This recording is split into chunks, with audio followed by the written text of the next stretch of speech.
नमस्कार मित्रांनो.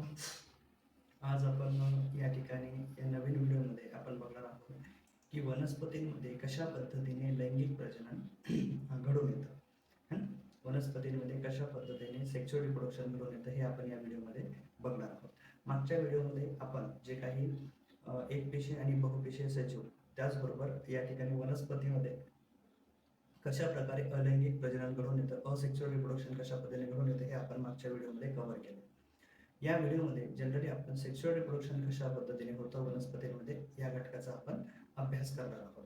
ठीक आहे. तर अत्यंत महत्त्वपूर्ण हा घटक या ठिकाणी आहे. बरेचसे प्रश्न तुम्हाला 10वीच्या बोर्डसाठी म्हणा किंवा इतर कुठल्याही ज्या काही स्पर्धा परीक्षा होतात, सो MPSC मध्ये ग्रुप सी आणि डीच्या ज्या काही संलग्न परीक्षा होतात तर त्यावर भरपूर असे प्रश्न ह्या टॉपिकवर विचारले जातात. ठीक आहे. कारण प्रजनन ह्या संस्थेवर एक ना एखादा तरी प्रश्न या ठिकाणी असतो. त्यामध्ये मनुष्याचे विचारतील की एक पेशी किंवा बहुपेशी किंवा वनस्पती हे आपल्याला सांगता येत नाही. बट सगळे टॉपिक्स आपले काय असले पाहिजे, कव्हर असले पाहिजे. ठीक आहे मित्रांनो, बघा वनस्पतीमधील लैंगिक प्रजनन सेक्शुअल रिप्रोडक्शन शिकून घेत असताना या ठिकाणी आपल्याला सगळ्यात पहिले माहीत असणं अपेक्षित आहे की लैंगिक प्रजनन कशा पद्धतीने होतं किंवा लैंगिक प्रजनन जनरली काय असतं. तर बघा या ठिकाणी या अगोदर टॉपिक सुरू करण्याबरोबर आपल्याला लैंगिक प्रजनन काय आहे हे आपल्याला या ठिकाणी समजून घेणं गरजेचं आहे. बघा मग आता जनरली जे सेक्शुअल रिप्रोडक्शन जे आहे ज्याला आपण लैंगिक प्रजनन असं म्हणतो. ठीक आहे. तर हे लैंगिक प्रजनन कशा पद्धतीने घडून येतं हे पण समजण्या अगोदर या ठिकाणी तुम्हाला सेल डिव्हिजन नावाचा एक छोटासा टॉपिक तुम्हाला माहित पाहिजे. ठीक आहे. तर बघा पहिले आपण थोडंसं तो समजून घेण्याचा प्रयत्न करूया. आता आपल्या बॉडीमध्ये ज्या सेल असतात या दोन प्रकारच्या असतात. किती प्रकारच्या? दोन. एक असते सोमॅटिक सेल. कोणती सेल असते? सोमॅटिक सेल, जिला आपण काही पेशी असं म्हणतो, जी संपूर्ण शरीरामध्ये अशा या पेशी संपूर्ण शरीरामध्ये उपस्थित असतात. आणि दुसरी असते जर्म सेल, ज्याला आपण जनन पेशी असं म्हणतो. ही स्पेसिफिक पार्ट्स मध्ये या ठिकाणी उपस्थित असते. ठीक आहे. आता बघा मग ह्या ज्या काही दोन्ही पेशी आहेत आता यांच्यामध्ये काय होतं? डिव्हिजन. आता ज्या सोमॅटिक टाईप ऑफ सेल्स आहेत यांचं जे डिव्हिजन होतं ते होतं सूत्री विभाजन किंवा ज्याला आपण मायटॉसिस प्रोसेस या ठिकाणी म्हणतो. ठीक. मायटोसिस प्रोसेसद्वारे. आणि जे काही जर्म सेल्स आहेत ठीक आहे यांचं डिव्हिजन होतं मिओसिस या प्रोसेसद्वारे. अर्ध गुणसूत्री विभाजन म्हणजे गुणसूत्र किती होतात? अर्धे अर्धे होतात. ठीक. मग आता या ठिकाणी बघा मग आता हे कशा प्रकारे होतं? मायटोसिस मध्ये काय होतं बघा, मायटोसिस ही जी प्रोसेस आहे ना यामध्ये सपोज एक सेल आहे जिच्यामध्ये टोटल 46 क्रोमोझोम्स आहे. जेव्हा या ठिकाणी या एका पेशी सपोज करा ही एक सेल आहे, या पेशीचं जेव्हा विभाजन होईल तेव्हा एका पेशीचे दोन पेशी तयार होतील. जेव्हा दोन पेशी होतील ना तेव्हा याच्यात पण 46 क्रोमोझोम असेल आणि याच्यात पण 46 क्रोमोझोम असेल. ओके. पण अर्ध गुणसूत्रीमध्ये तसं होत नाही. अर्ध गुणसूत्री विभाजनामध्ये जर समजा या ठिकाणी किंवा मिओसिस मध्ये काय होतं की जे 46 क्रोमोझोम्स आहेत सो हे दोघं काय होतात? हाफ होतात. म्हणजे या ठिकाणी हॅप्लॉइड गॅमेट सेल या ठिकाणी काय होते तयार. म्हणजे या पेशीमध्ये 23 क्रोमोझोम, या पेशीमध्ये 23. आता जेव्हा हिचं विभाजन होईल तेव्हा हिच्यात पण 23, हिच्यात पण 23. ओके. अशा प्रकारे या ठिकाणी सेल डिव्हिजन होत असतं. ठीक. मग आपल्याला वनस्पतीतलं लैंगिक प्रजनन समजून घेण्यासाठी आपल्याला लैंगिक प्रजनन काय आहे पहिले हे समजणं गरजेचं आहे. म्हणून मी या ठिकाणी लक्षात घ्या. आता लैंगिक प्रजनन काय होतं की लैंगिक प्रजनन अलैंगिक प्रजननामध्ये आपण काय पाहिलं होतं की ज्या ठिकाणी एकाच पेशीद्वारे हे डिव्हिजन होतं. पण अलैंगिक प्रजननामध्ये ठीक आहे. पण लैंगिक प्रजननामध्ये काय होत असतं की दोन जनक पेशींच्या मदतीने हे काम होत असतं. लैंगिक प्रजननाचं जे काम आहे सेक्शुअली रिप्रोडक्शन जे आहे हे दोन जनक पेशी म्हणजे दोन पॅरेंट्स आपल्याला गरजेचे असतात. ठीक आहे. मग ज्या ठिकाणी एक आपल्याला मेल गॅमेट हवा असतो आणि दुसरा असतो फिमेल म्हणजे मेल गॅमेट या ठिकाणी आपल्याला पाहिजे आणि दुसरा पाहिजे आपल्याला फिमेल गॅमेट. ठीक आहे. किंवा male germ cell female germ cell असं पण आपण तर म्हणू शकतो. ठीक. मग या दोघं जेव्हा एकत्रित येतील तेव्हा या ठिकाणी काय होईल? सेक्शुअल रिप्रोडक्शन कम्प्लीट होईल. वनस्पतीमध्ये मेल आणि फिमेल असं पण असतं का? असे ऑर्गन्स डेव्हलप असतात का? कसे असतात काय असतात या सगळ्या गोष्टींची सविस्तर चर्चा आपण या ठिकाणी करणार आहोत. ठीक. तर नीट लक्ष देऊन ऐका. बघा आता या ठिकाणी मग लैंगिक प्रजननामध्ये काय होतं की दोन जनक पेशींच्या मदतीने हे होतं. आणि त्या ज्या दोन जनक पेशी म्हणजे कोणत्या? तर स्त्रीयुग्मक आणि पुंयुग्मक म्हणजेच mail gamete sorry female gamete आणि मेल गॅमेट ज्याला आपण म्हणतो. ठीक. या दोन पेशींच्या मदतीनेच या ठिकाणी लैंगिक प्रजनन घडून येतं. आता हे जे लैंगिक प्रजनन आहे हे दोन स्टेजमध्ये कम्प्लीट होतं. किती? दोन. ठीक आहे. पहिलं असतं युग्मक निर्मिती ज्याला आपण गॅमेट फॉर्मेशन असं म्हणतो. म्हणजे हे जे आता तुम्हाला सांगितलं मी हे मेल गॅमेट फिमेल गॅमेट कसे तयार झाले ते या पद्धतीने. म्हणजे पहिले गॅमेट्स तयार होतील, मग हे एकत्र येतील आणि मग तिथून पुढच्या गोष्टी होतील. म्हणजे अशा 2 स्टेजेस या ठिकाणी लैंगिक प्रजननामध्ये सहभाग घेतात. ठीक आहे. पहिले असतं तुमचं युग्मक निर्मिती, ज्याला आपण गॅमेट फॉर्मेशन म्हणतो. मग आता हे जे गॅमेट्स तयार होतात ना, हे कसे तयार होतात, तर हे अर्धसूत्री विभाजनाने, म्हणजे या ठिकाणी काय होतं की अर्धसूत्री म्हणजे जी गुणसूत्रे आहेत हे अर्धे अर्धे होतात, हाफ इकडे हाफ इकडे. म्हणजे टोटल 46 जे क्रोमोझोम्स आहेत त्यापैकी 23 इकडे जातील या सेलमध्ये, 23 या सेलमध्ये जातील. म्हणजे अर्धसूत्री विभाजनाने गुणसूत्रांची संख्या काय होते, निम्मी होते आणि अर्धगुणी म्हणजे हा अर्धगुणी गुणसूत्र या ठिकाणी काय होतात, तयार होतात. त्यामुळे याला आपण हॅप्लॉइड, एक गुणी पेशी असं म्हणतो. ठीक आहे. हॅप्लॉइड सेल या ठिकाणी आपण म्हणत असतो. ठीक आहे. तर सेक्शुअल रिप्रोडक्शन मध्ये दोन घट म्हणजे सेक्शुअल रिप्रोडक्शन म्हणजे 2 पायऱ्यांमध्ये पूर्ण होत असतं. त्यामध्ये पहिले युग्मक निर्मिती, ज्याला आपण गॅमेट फॉर्मेशन असं या ठिकाणी म्हणतो. ठीक आहे. आता गॅमेट्स जे आहे हे कोणत्या सेल डिव्हिजनच्या प्रोसेसद्वारे होतात, मिओसिस. ठीक आहे. त्याला तुम्ही मराठीमध्ये काय लक्षात ठेवणार, अर्धसूत्री विभाजनामुळे. ठीक. आणि दुसरं येतं तुमचं फलन प्रक्रिया. आता बघा या प्रक्रियेमध्ये काय होतं, आता पुढची जी स्टेप आहे ती आहे फलन. ठीक आहे. म्हणजे आता गॅमेट फॉर्मेशन झाले, मेल गॅमेट, फिमेल गॅमेट्स. ठीक आहे. म्हणजे मेल गॅमेटला आपण स्पर्म सेल म्हणतो. ठीक आहे. फिमेल गॅमेटला आपण एग सेल म्हणतो, अंडपेशी या ठिकाणी म्हणतो. ठीक आहे. आता हे तयार तर झाले, मग इथून पुढे काय, तर इथून पुढे या ठिकाणी हे दोघं एकत्र येणार आणि यांच्यापासून जायगोट तयार होणार. ठीक आहे. जायगोट पासून एम्ब्रिओ तयार होणार आणि एक नवजात शिशु त्या ठिकाणी जन्माला येणार. यालाच आपण या ठिकाणी काय म्हणतो, फर्टिलायझेशन होणे असं म्हणतो. एकदम सोपं आहे. ठीक. मग बघा आता फलन प्रक्रियेमध्ये काय होतं, जे स्त्रीयुग्मक आहे म्हणजे एक सेल ज्याला आपण म्हणूया. ठीक आहे. एक सेल जे आहे, स्त्रीयुग्मक जे आहे, हे पुयुग्मक म्हणजे मेल जर्म सेल जे आहे किंवा मेल गॅमेट जे काही आहे किंवा स्पर्म ज्याला आपण म्हणतो. ठीक आहे. स्पर्म सेलला आपण या ठिकाणी मेल जर्म सेल पण म्हणतो. तर या प्रक्रियेमध्ये काय होतं, स्त्रीयुग्मक आणि पुयुग्मक या एकगुणी पेशींचा संयुग्म म्हणजे या ठिकाणी मेल गॅमेट आणि फिमेल गॅमेट यांचं युनाइट होणार म्हणजे एकत्रीकरण या ठिकाणी होणार आहे. ठीक आहे. आणि मग आता काय होईल बघा बरं, मेल गॅमेट जे काय आहे म्हणजे स्पर्म जे आहे यामध्ये किती क्रोमोझोम्स होते, 23. एक सेल जी आहे फिमेल गॅमेट जे आहे याच्यामध्ये पण किती आहे, 23. आता हे दोघं जेव्हा एकत्र येतील तर या ठिकाणी किती क्रोमोझोम होतील रे, 46. म्हणजे एक पूर्ण पेशीचं या ठिकाणी काय होणार आहे, एकत्रीकरण होणार आहे. ठीक आहे. मग या ठिकाणी जेव्हा एक स्पर्म सेल, ठीक आहे, हे अशा प्रकारचा स्पर्म असतो, हा जेव्हा एक सेल सोबत, ठीक आहे, अंडपेशी सोबत जेव्हा युनाइट होईल तेव्हा यांच्या दोघांमुळे आपल्याला एक काय मिळणार आहे, झायगोट फॉर्मेशन होणार आहे. काय फॉर्मेट होणार आहे, झायगोट. ठीक आहे. आणि या झायगोटच पुढे कन्वर्जन यामध्ये कशामध्ये होतं, ठीक आहे, जो भ्रूण असतो एम्ब्रिओ ज्याला आपण म्हणतो, या एम्ब्रिओ मध्ये याचं काय होत असतं, कन्वर्जन या ठिकाणी होतं. आणि हा एम्ब्रिओज पुढे चालून काय होतो, डेव्हलप होतो आणि एक न्यू ऑर्गॅनिझम, एक नवीन सजीव काय होतो, जन्माला येतो. बस इतकं सोपं तुम्हाला लक्षात ठेवायचं आहे. ठीक आहे. मग आता यामध्ये या प्रक्रिया ज्या आहेत, पहिले जे आपण पाहिले की गॅमेट फॉर्मेशन अर्धसूत्री विभाजनाने होतं.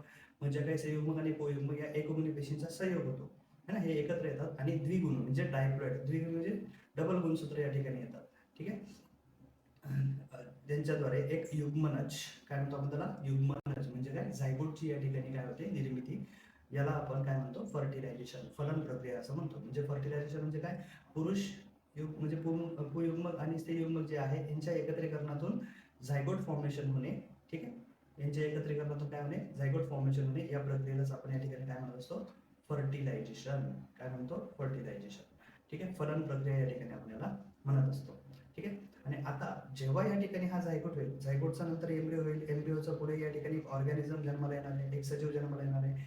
आता इथून मात्र जे विभाजन होईल ना याचं, हे परत mitosis type of cell division या ठिकाणी शो करतं. ठीक आहे. गुणसूत्र विभाजन या ठिकाणी हे दाखवतं. ठीक आहे. मग या ठिकाणी युग्मनज मधल्या म्हणजे झायगोट मधल्या जे सेल आहे त्या परत सूत्री विभाजन म्हणजे mitosis type of cell division show करणार आणि तिथून एक भ्रूण म्हणजेच या ठिकाणी एम्ब्रिओ, भ्रूणाची काय होणार, निर्मिती होणार आणि या भ्रूणापासूनच या ठिकाणी पुढे एक न्यू ऑर्गॅनिझम फॉर्म होईल. ठीक आहे. हे लक्षात तुम्हाला ठेवायचं. म्हणजे आता जे काही ह्या प्रकारचं जे काही प्रजनन आहे म्हणजे या प्रकारच्या ह्या टाइप ऑफ रिप्रोडक्शन मध्ये आपल्याला नर म्हणजे नरजनक आणि मादीजनक अशा 2 जनकांचा सहभाग होतो. म्हणजे मेल बॉडी आणि फिमेल बॉडी आपल्याला या ठिकाणी पाहिजे असते. ठीक आहे. आता यामध्ये काय होतं की नरजनकाचं म्हणजे मेलचं जे काही पुयुग्मक आहे, मेल गॅमेट ज्याला आपण म्हणतो आणि फिमेल गॅमेट यांचा संयोग या ठिकाणी होतो. मग यामुळे नवीन जीवाकडे काय होतं, दोन्ही जनुकांचे जनकांची विचलित जनुकी असतात. विचलित म्हणजे काय की नॉर्मली यामध्ये काय होतं की आपण मागच्या याच्यामध्ये पाहिलं होतं की सपोज एक गुलाबाच्या काडीपासून तुम्ही एक नवीन झाड या ठिकाणी निर्माण करण्याचा प्रयत्न केला, तर या झाडामध्ये जे कॅरेक्टर्स किंवा गुणधर्म आहे हे पूर्णपणे याचेच असतील का, कारण ते एक पालकी होतं, याच्यापासूनच हे पूर्णपणे तयार झालं, त्यामुळे याच्यातले जे गुणधर्म आहे तेच याच्यामध्ये असणार आहे. पण जेव्हा या ठिकाणी सेक्शुअल रिप्रोडक्शनद्वारे जेव्हा एखादा नवीन सजीव जन्माला येतो, तर त्यामध्ये मेल आणि फिमेल, पुरुष आणि स्त्रीमधले जे काही कॅरेक्टर्स आहे हे त्या नवजात शिशूमध्ये आलेले असतात. का, कारण याच्याकडनं 23 गुणधर्म आले, याच्याकडनं 23 आले, तेव्हा या ठिकाणी काय झालंय, एक पूर्ण सेल तयार होते की नाही. मग तिथून या ठिकाणी म्हणजे झायगोट तयार होतो, झायगोटचा नंतर एम्ब्रिओ फॉर्म होतो, है ना. हे आत्ताच आपण या ठिकाणी सगळ्या गोष्टी पाहिल्या. मग जनरली यामध्ये काय होतं, जनुकीयांचं विचारण म्हणजे विचलित जनुकी असतात, दोघांचे पण जीन्स यांच्यामध्ये म्हणजे या नवजात शिशूमध्ये उपस्थित असतात. म्हणून जो काही नवीन जीव तयार होतो ना, तो जनकांशी साम्य दाखवतो. यामुळे म्हणजे आपले डोळे, ठीक आहे, आपण जनरली म्हणतो बघा, म्हाताऱ्या आज्या काय करतात, एखाद्या बालकाला पाहिलं, एखाद्या छोट्याशा बेबीला पाहिलं, ते म्हणतात बाई ह्याचे कान आज्यासारखेच आहे, डोळे निव्वळ आत्यावरच गेले, आहे की नाही, असं आपण ऐकतो. मग हे का ऐकतो, सो जनरली ते सेम कॅरेक्टर म्हणजे ऐकून 23 कॅरेक्टर्स म्हटलं म्हणून 23 कॅरेक्टर्स असंच म्हणून ना, कारण क्रोमोझोम्स मध्ये जीन्स असतात, जीन्स कॅरेक्टर ट्रान्समिट करतात, हे आपल्याला माहिती आहे नॉर्मली. मग या ठिकाणी सेक्सुअल रिप्रोडक्शन मध्ये काय होतं की आपण we shows the some similarity our parents, we are not exactly similar. आपण एक्झॅक्टली सिमिलर आहोत का, नाही, कारण आपल्यामध्ये काही गुणधर्म वडिलांचे आलेले आहेत, काही गुणधर्म आईचे आलेले आहेत. म्हणजे सेक्सुअल रिप्रोडक्शन मध्ये जनरली याच गोष्टी होत असतात. म्हणून एक सजीव काय करतो, आपल्या जनकांशी काहीतरी साधारण्य दाखवतो, जे आपल्या आई वडिलांसारखे साधारण्य त्या ठिकाणी दाखवतो, कारण त्याच्यामधले जे गुणधर्म आहे, कॅरेक्टर्स आहेत, हे दोघांकडून पण आलेले असतात. ठीक आहे. आता होतं काय बघा, यांच्यामध्ये एक आपण तंतोतंत आई वडिलांसारखे दिसतो का, नाही, अंशतः. एक तर आपला भुवया किंवा डोळ्यांचा रंग किंवा आपलं नाक किंवा कानाचं जे काही लोब आहे, ठीक आहे, किंवा केस म्हणजे सरळ असणे किंवा कुरळे असणे, वडिलांची कुरळे असतील तर आपलेही असू शकतात किंवा आईची कुरळे असतील तर आपले असू शकतात. म्हणजे हे जे छोटे छोटे कॅरेक्टर्स आहे हे थोडे बहुत त्यांच्यासारखे असतात, पण आपण एक्झॅक्टली ॲज इट इज तंतोतंत आई वडिलांसारखं असतो का, तर नाही. ठीक आहे, हे पण तुम्हाला लक्षात घ्यायचं आहे. मग जनन परिवर्तनामुळे सजीवात विविधता दिसून येते, म्हणजे जेनेटिक जे काही डायव्हर्सिफिकेशन या ठिकाणी होतं. ठीक आहे, परिवर्तन जेव्हा या ठिकाणी होतं, त्यामुळे आपल्याला आपल्यामध्ये वेगवेगळेपणा या ठिकाणी दिसून येते. मग हा वेगवेगळेपणा का पाहिजे असतो, कारण विषय कसा असतो लक्षात घ्या. सपोज दॅट की जरी उन्हाळा असेल किंवा नॉर्मली हिवाळा असेल, ठीक आहे, आता क्रिकेट मॅच जेव्हा वेगवेगळ्या ठिकाणी वेगवेगळ्या स्टेडियम्सवर खेळायला जातात, जरी सीझन सेम असेल पण कंडिशन सेम असतात का तिथल्या, नाही. ठीक आहे, मग त्या पद्धतीने कुठे ना कुठे काही ना काहीतरी 19-20चा फरक असणारच आहे, कारण सगळ्या ठिकाणी तुम्हाला सारखीच कंडिशन मिळेल असं नाही. ठीक आहे, किंवा तुम्ही एखाद्या ठिकाणी नोकरी करत असाल, तिथे तुम्हाला मिळणारा जो काही प्रतिसाद आहे किंवा तिथलं अटायर आहे, वातावरण जे आहे, ठीक आहे, जे तुम्हाला तिथे मिळते, तर सगळ्याच ठिकाणी तुम्हाला तसं मिळेल असं नाही. ठीक आहे, मग तुम्हाला काय करावं लागतं, त्या परिस्थितीनुसार स्वतःच बदल करावा लागतो. Is that okay. सेम त्या पद्धतीने या ठिकाणी काय होतं की आपल्या बॉडीमध्ये तंतोतंत आपण सारखे नसतो, का नसतो, तिथे जनुकीय परिवर्तन किंवा जननिक परिवर्तन जर आपण म्हणतो हे घडून येतं. मग हे जननिक परिवर्तन आपल्याला काय करतं, तर हे जे विविध सजीवास बदलत्या वातावरणाशी जुळवून घेण्यास व आपले अस्तित्व टिकवण्यास मदत करते. म्हणजे एखाद्या सजीवाला आपलं अस्तित्व टिकवायचं आणि जे काही चेंजिंग इन्व्हायरमेंट आहे, वातावरण जे आहे, ठीक आहे, सो त्याच्याशी जुळवून घेण्याला मदत करतं. त्यामुळे या ठिकाणी वनस्पती व प्राणी हे नामशेष होण्यापासून स्वतःच वाचवतात. म्हणजे जनरली ऍट द एंड आपल्याला या ठिकाणी काय सांगायचं की मेल गॅमेट सॉरी जे काही सेक्शुअल रिप्रोडक्शन आहे, ठीक आहे, हे यासाठी दोन बॉडी अपेक्षित आहे, मेल आणि फिमेल बॉडी अपेक्षित आहे. त्यामधले जे काही गॅमेट्स आहेत, मेल गॅमेट आणि फिमेल गॅमेट, हे एकत्र येतात. ठीक आहे, म्हणजे सेक्शुअल रिप्रोडक्शनच्या दोन स्टेज असतात. एक असतं गॅमेट फॉर्मेशन, ज्याला आपण या ठिकाणी म्हणजे गॅमेटचं या ठिकाणी काय होतं, फॉर्मेशन होतं. ठीक आहे, युग्म निर्मिती या ठिकाणी होते आणि त्या युग्म निर्मितीनंतर त्याच्यापासून पुढे मेल आणि फिमेल गॅमेट्स एकत्र येतील. ठीक, त्यांच्यापासून या ठिकाणी झायगोट फॉर्म होतो. ठीक आहे, काय फॉर्म होतो, झायगोट या ठिकाणी युग्मनज निर्मिती होते आणि त्या झायगोटचं रूपांतर एम्ब्रिओमध्ये होतं आणि एम्ब्रिओपासून एक नवजात शिशू या ठिकाणी जन्माला येतो. बस ही अशी एक प्रक्रिया आहे. पण याच ठिकाणी आयोग तुम्हाला जसं आता एमपीएससीच्या दृष्टिकोनातून जर आपण या टॉपिकला बघायला गेलं तर ह्या ज्या काही गोष्टी आहेत, ओके, हा जो पूर्ण पॅरा आपण पाहिला हा पण तुम्हाला बऱ्यापैकी समजून घ्यायचा आहे, कारण याच्यावर सुद्धा बरेचसे प्रश्न बनण्याचे चान्सेस आहेत. ठीक, मग आता या दोन टॉपिकचा मदत घेऊन आपल्याला समजून काय घ्यायचंय की वनस्पतींमध्ये आता कशा प्रकारे लैंगिक प्रजनन घडून येतं हे आपल्याला या ठिकाणी या टॉपिक वरून समजून घ्यायचं आहे. ठीक आहे मित्रांनो, अतिशय साधा सरळ सोपा टॉपिक आहे. ठीक आहे, एकदम सोप्या पद्धतीने आपण बघूया.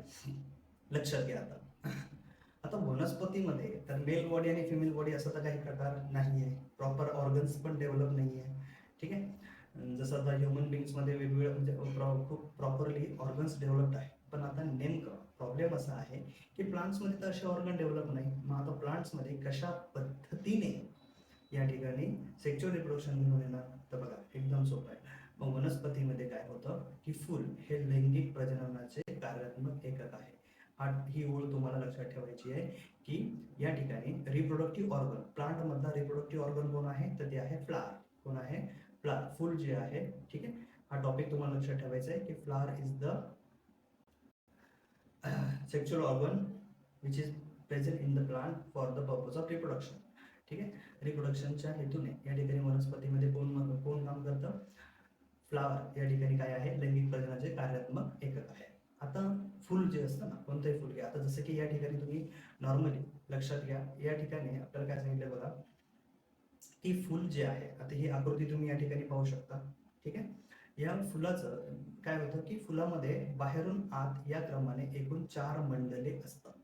आता हे ना एकदम सोपं आहे. आता नॉर्मली याचा अभ्यास करताना तुम्ही नजरेसमोर एक जास्वंदाचं फुल जे आहे ना ते तुम्ही कन्सिडर करू शकता. ठीक आहे, हिबिस्कस फ्लावर जे आहे ते तुम्ही या ठिकाणी कन्सिडर करू शकता.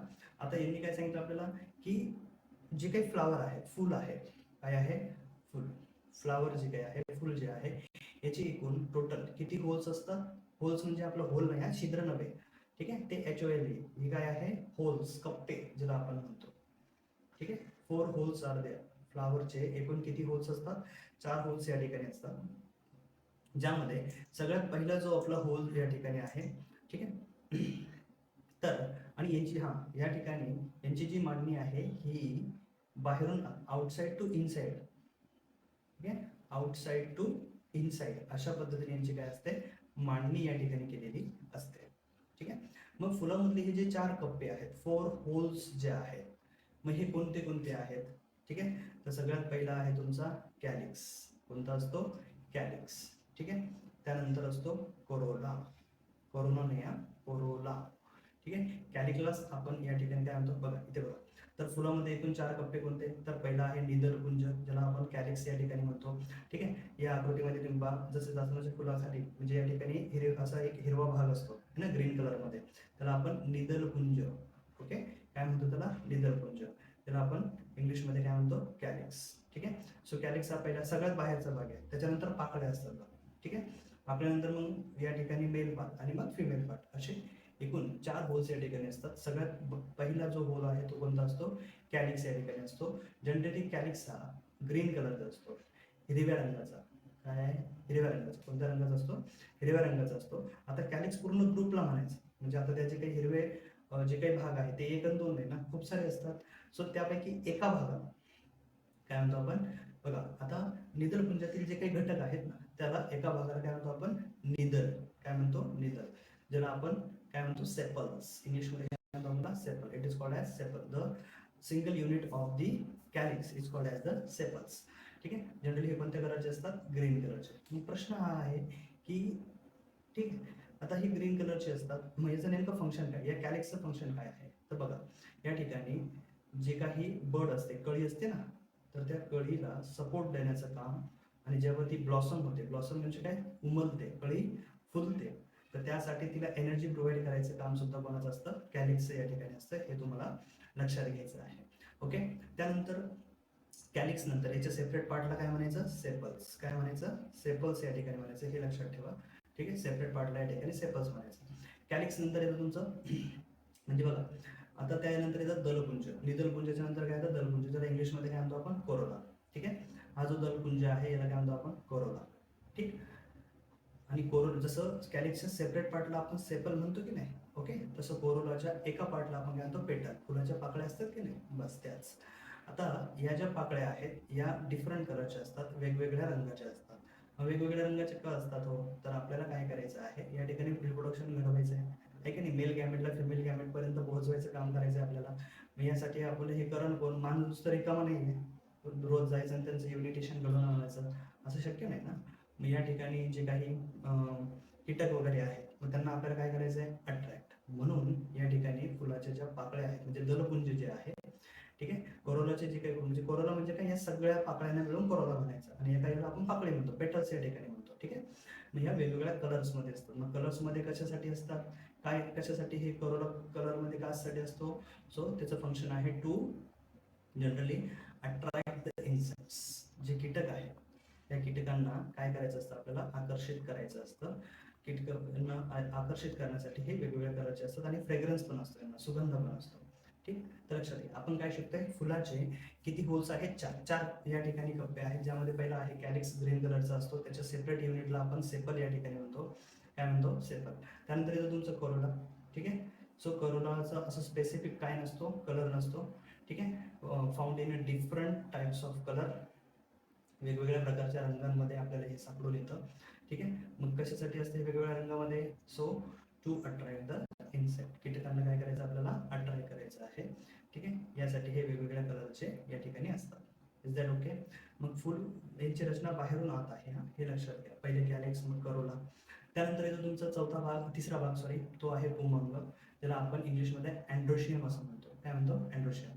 आता जनरली तुम्ही जास्वंदाच्या फुलावर पाहिलं असेल, ही जी काही मधली दांडी असते, ठीक आहे, या दांडीला इथे असं एक छोटासा भाग असतो आणि इथे गोल गोल असतो, है ना. याला या सगळ्या भागाला म्हणायचं अँड्रोशियम. काय म्हणायचं, अँड्रोशियम. त्याला आपण मराठीमध्ये काय म्हणतो, पुमंग, ठीक आहे. काय म्हणतो, पुमंग या ठिकाणी आपण म्हणत असतो. सो पुमंग हा तिसरा कप्पा आहे आणि शेवटी येतो तुमचा गायनोशियम, ठीक आहे. असे एकूण 4 होल्स या ठिकाणी असतात, ठीक. बघा, जायंग जो आहे या ठिकाणी याला आपण गायनोशियम म्हणतो. काय म्हणतो, गायनोशियम, ठीक आहे. आणि जो पुमंग आहे याला आपण काय म्हणतो, अँड्रोशियम. काय म्हणतो, अँड्रोशियम, ठीक. So androecium is the male part of the flower, हा फुलाचा पुरुष भाग, आणि गायनोशियम जो आहे हा फुलाचा स्त्री भाग, फिमेल पार्ट या ठिकाणी आहे, ठीक आहे. आता जनरली आपल्याला सगळ्यात पहिले, आता तुम्ही म्हणाल सर एवढ्या याच्यामध्ये आपल्याला इतकं डिटेली शिकण्याची गरज आहेच ना.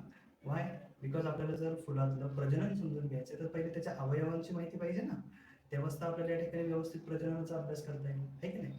मग त्यासाठी आपल्याला या ठिकाणी परत लक्ष द्या, फुलाचे एकूण 4 कप्पे असतात, ओके. पहिला असतो तुमचा निदलपुंज, ज्याला आपण कॅलिक्स म्हणतो. कॅलिक्सच्या एका युनिटला सेपल म्हणायचं. सेपल ग्रीन कलर मध्ये असतो. का असतो, बिकॉज या ठिकाणी तुम्हाला बर्ड म्हणजे जी कळी असेल ना फुलाची पहिले, त्या बर्डला सपोर्ट देणे प्लस तिला बॉसम होण्यासाठी एनर्जी प्रोव्हाइड करणे, प्लस त्यानंतर दुसरं पार्ट आहे आपला दलपुंज, ठीक आहे.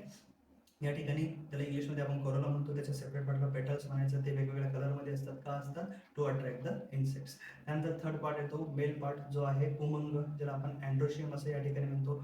अँड्रोशियमचे घटक कोण कोण असतात, तर या ठिकाणी याला आपण अँथर, परागकोश, ठीक आहे, आपण याला अँथर या ठिकाणी म्हणतो. आणि वृंत, वृंत म्हणजेच काय, फिलामेंट. काय असतं, फिलामेंट या ठिकाणी असतं, ठीक आहे. वृंतच या ठिकाणी काय म्हणायचं, फिलामेंट. तर हे दोघं कोण झाले, पुमंगाचे भाग म्हणजेच मेल पार्ट. आणि त्यानंतर या ठिकाणी कुक्षी जो आहे याला आपण स्टिग्मा असं म्हणतो. काय म्हणतो, स्टिग्मा, ठीक आहे. त्यानंतर ही कुक्षीवृंत आहे, ही जी पूर्ण ही ट्यूब दिसते तुम्हाला, याला कुक्षीवृंत असं या ठिकाणी आपण म्हणतो, ज्याला आपण स्टाईल असं म्हणतो. काय म्हणतो, स्टाईल, ओके. काय म्हणतो, याला स्टाईल या ठिकाणी म्हणतो. त्यानंतर इथे बघा, याच्या बेसला या ठिकाणी काय आहे, अंडाशय आहे. काय आहे, अंडाशय, ठीक आहे, ज्याला आपण या ठिकाणी ओहरी असं या ठिकाणी म्हणत असतो. आणि यामध्ये अंडकोश असतात, ज्याला ओव्ह्यूल्स असं म्हणतात. ते आपण पुढे या ठिकाणी पाहणारच आहोत, ओके. बट या ठिकाणी फुलाचे 4 होल्स असतात, हे लक्षात घ्या. आता याच्यामध्ये काय होतं बघा, आता जो पुमंग म्हणजे आता रिप्रोडक्शन घडून यायचं आपल्याला, काय आणायचंय, रिप्रोडक्शन. मग जो पुमंग आहे म्हणजे मेल पार्ट किंवा अँड्रोशियम, आणि जो जायंग आहे, ठीक आहे, हे प्रजननाचे काम करतात. कशाचं काम करतात, प्रजननाचे. म्हणून यांना आवश्यक मंडले किंवा इसेन्शियल होल्स या ठिकाणी म्हणतात. हे आवश्यकच आहे, हे पाहिजे म्हणजे पाहिजे. आणि त्यानंतर जे दोघं आहेत कोण, कॅलिक्स आणि कोरोला, हे अतिरिक्त आहेत. त्याच्या अतिरिक्त हे आहेत म्हणून यांना ॲसेसरी होल्स असं या ठिकाणी म्हटलं जातं, ठीक आहे. फुलांचं व्यवस्थित आपण सखोल चर्चा करतो आहे. परत लक्षात घ्या, या ठिकाणी काय सांगतो मी तुम्हाला की जे अँड्रोशियम आणि गायनोशियम आहे, म्हणजे पुमंग आणि जायंग आहे, हे प्रजननाचं काम करतात, म्हणून त्यांना इसेन्शियल होल म्हणायचं. आणि त्यानंतर कॅलिक्स आणि करोला. ठीक आहे, कॅलिक्स आणि करोला जे आहे, निदलपुंज आणि दलपुंज हे दोघं या ठिकाणी अतिरिक्त कप्पे या ठिकाणी, म्हणून त्यांना आपण असे ॲसेसरीज होल या ठिकाणी आपण म्हणत असतो. ठीक आहे, बाकी आपण पाहिलंच की निदलपुंजातील घटक दलांना या ठिकाणी आपण निदल म्हणतो. त्यानंतर दलपुंजातील घटक दलांना आपण पाकळ्या असे या ठिकाणी म्हणत असतो. त्या विविध रंगाच्या असतात, का असतात ते पण मी तुम्हाला सांगितलं. ठीक आहे, तर हे बेसिक तुम्हाला कळालं असेल. चला पुढे बघूया आपण. आता सेम ज्या ज्या घटना ज्या ज्या गोष्टी मी तुम्हाला सांगितल्या तेच आहे. बघा, पुमंग हे पुल्लिंगी दल आहे. पुमंग जे आहे काय आहे, पुमंग हे पुल्लिंगी दल आहे, इथे तुम्हाला दिसत असेल. ठीक आहे, हा जो काही तुमचा अँड्रोशियम आहे हा पुरुष दल म्हणजे पुल्लिंगी आहे, तो मेल दल या ठिकाणी आहे. आणि याच्या सगळ्या घटक दलांना आपण स्टॅमिन असं म्हणतो, म्हणजे परागकोश आणि वृंत जे आहे. ओके, याची जी डायग्राम जर आपण अशी काढली तर बघा, हा या ठिकाणी तुमचा काय झाला, वृंत म्हणजेच फिलामेंट, आणि हा काय झाला, अँथर. ओके ओके, यामध्ये परागकण या ठिकाणी असे लपलेले असतात, ते आपण पुढे पाहूयाच. ठीक आहे, बघा स्टॅमिन म्हणतात. आणि जायंग जे आहे हे एक स्त्रीलिंगी दल आहे. जायंग जे आहे हे पूर्ण स्त्रीलिंगी दल आहे. आणि याच्या घटक दलांना स्त्री केसर कार्पेल्स, म्हणजे यांना या तिघांना मिळून काय म्हणायचं, कार्पेल, आणि या दोघांना मिळून काय म्हणायचं, स्टॅमिन या ठिकाणी म्हणायचं. ठीक आहे, तर परीक्षेमध्ये तुम्हाला या घटकांवर प्रश्न विचारला जाऊ शकतो की म्हणजे पुलिंगी दल कोण आहे, स्त्रीलिंगी दल कोण आहे, त्याच्या दलांना काय म्हणायचं. मग पुमंग जे आहे म्हणजे मेल म्हणजे काही मेल पार्ट आहेत, सो त्याच्या घटक दलांना आपण काय म्हणतो, स्टॅमिन. ओके, तुम्हाला नेमकं स्टॅमिन काय म्हणायचं, तर काही नाही, परागकोश आणि वृंत म्हणजेच अँथर आणि फिलामेंट या दोघांना मिळून काय म्हणायचं, स्टॅमिन. आणि त्यानंतर तुमचं या ठिकाणी जे काही कुक्षी आहे, कुक्षी वृंत आणि अंडाशय जे आहे. ठीक आहे, म्हणजेच stigma, style and ovary. Stigma, style and ovary हे जे तीन घटक आहेत या तिघांना मिळून कार्पेल या ठिकाणी म्हणायचं, स्त्रीदल म्हणायचं, बस बाकी काही नाही. ओके, आता नीट लक्षात घ्या मी काय सांगतोय तुम्हाला. बघा आता या ठिकाणी जसं की आता आपण ह्युमन बिंगच्या बाबतीत जर पाहिलं तर या ठिकाणी मेल जे आहे सो आणि फिमेल जे आहे यांच्यामध्ये जे ऑर्गन्स प्रेझेंट आहे ना, त्या ऑर्गनवरून त्यांचं डायव्हर्सिफिकेशन होतं, म्हणजे विविधता आपली होते. ओके, मग तसंच फुलांमध्ये पण आहे का. ओके, तर नीट लक्षात घ्या. आता काय होतं बघा, जे फ्लावर आहे, आता हे जास्वंदाचं फुल आहे, या फुलाच्या बाबतीत जर तुम्ही पाहिलं, ठीक आहे, तर या फुलामध्ये एकाच फुलावर मेल पार्ट म्हणजे जो काही आपला या ठिकाणी पुमंग आहे आणि फिमेल पार्ट्स म्हणजे जायंग हे एकाच फुलावर आहे, है ना. म्हणजे male and female parts, male and female parts if are present on same flower, present on same flower म्हणजे एकाच फुलावर जर पुरुष आणि स्त्री भाग जर उपस्थित असेल तर अशा फ्लावरला आपण या ठिकाणी बायसेक्शुअल फ्लावर, उभयलिंगी, म्हणजे उभय या शब्दाचा अर्थ होतो दोन, है ना. उभय या शब्दाचा अर्थ काय होतो, दोन, म्हणजे एकाच फुलावर जर मेल पार्ट आणि फिमेल पार्ट. ओके, पुमंग आणि जायंग जर एकाच फुलावर आहे, जसं जास्वंदाच्या फुलावर हे दोघंही घटक एकाच फुलावर असतात, म्हणून त्यांना आपण बायसेक्शुअल फ्लावर म्हणतो. पण जर म्हणजे आता विचार करा की मेल पार्ट जो आहे म्हणजे या ठिकाणी पुमंग जो आहे, अँड्रोशियम जो आहे पूर्णपणे, हा जो काही अँड्रोशियम आहे हा एका फुलावर आहे. म्हणजे आता सपोज करा ही एक झाडाची फांदी आहे आणि इथे एक फूल आहे, काय आहे, इथे एक फूल आहे, आणि सपोज तीच फांदीवर तुम्ही पकडा, इथे एक फूल आहे. ओके, बट जनरली आता याच्यावर काय आहे, अँथर प्रेझेंट आहे. काय प्रेझेंट आहे, अँथर. ठीक, आणि दुसरं एक फूल आहे ज्या ठिकाणी म्हणजे गायनोशियम आहे. काय आहे, गायनोशियम आहे.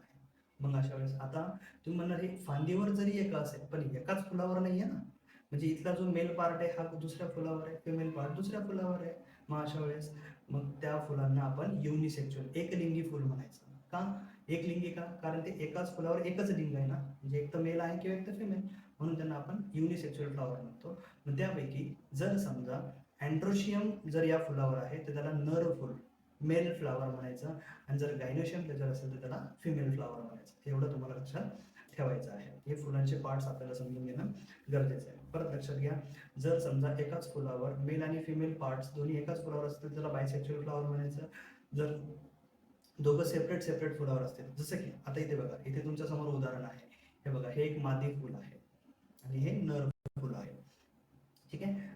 पपईचं झाड असतं ना आपलं, हे त्याची फुलं आहेत बरं. तर पपईच्या फुलांना जर तुम्ही जवळून पाहिलं तर तुम्हाला अंशतः असं इथे खूप सारे घटक एकत्र आलेले दिसतील.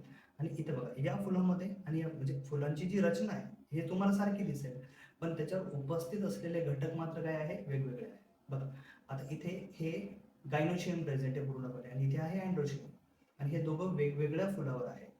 ठीक आहे, गायनोशियम या फुलावर उपस्थित आहे, अँड्रोशियम या फुलावर उपस्थित आहे. याच्यावर अँड्रोशियम आहे म्हणून याला नर फुल, मेल फ्लावर म्हणायचं. काय म्हणायचं, मेल फ्लावर, आणि याला म्हणायचं फिमेल फ्लावर. ओके, हे तुम्हाला लक्षात घ्यायचं आहे. ठीक, चला आता फुलाच्या बाबतीत अजून सुद्धा अशा छोट्या मोठ्या काही गोष्टी आहेत ते पण आपल्याला लक्षात घ्यायचं आहे. बघा आता पुढे काय सांगितलं आपल्याला, की बऱ्याच फुलांना आधारासाठी जो देठ असतो त्याला पुष्पवृंत, पेडिसेल फ्लावर म्हणायचं. ठीक आहे, किंवा पेडिसेल म्हणायचं. ठीक आहे, म्हणजे फुलांना देठ असताना खालून पकडण्यात, जसं की या आकृतीमध्ये आता या ठिकाणी बघा, हा याला पुष्पवृंत या ठिकाणी म्हणायचं. ठीक आहे, याला देठ आहे ना खालून पकडण्यासाठी, सो त्याला पुष्पवृंत या ठिकाणी म्हणायचं. पेडिसेल या ठिकाणी इंग्लिशमध्ये आपण म्हणतो. मग जर समजा नीट लक्षात घ्या, विचार करा ही झाडाची फांदी आहे. ठीक आहे, आता इथून तुम्ही जास्वंदाचं फुल पहा. ओके, जर या ठिकाणी हे फुल आलेलं असतं. ठीक आहे, किंवा इकडं आपण काढूया. बघा, सो जनरली कोणतेही फुल घ्या आणि या फुलाला पकडण्यासाठी काय आहे, दांडी या ठिकाणी आहे, हे पेडिसेल आहे.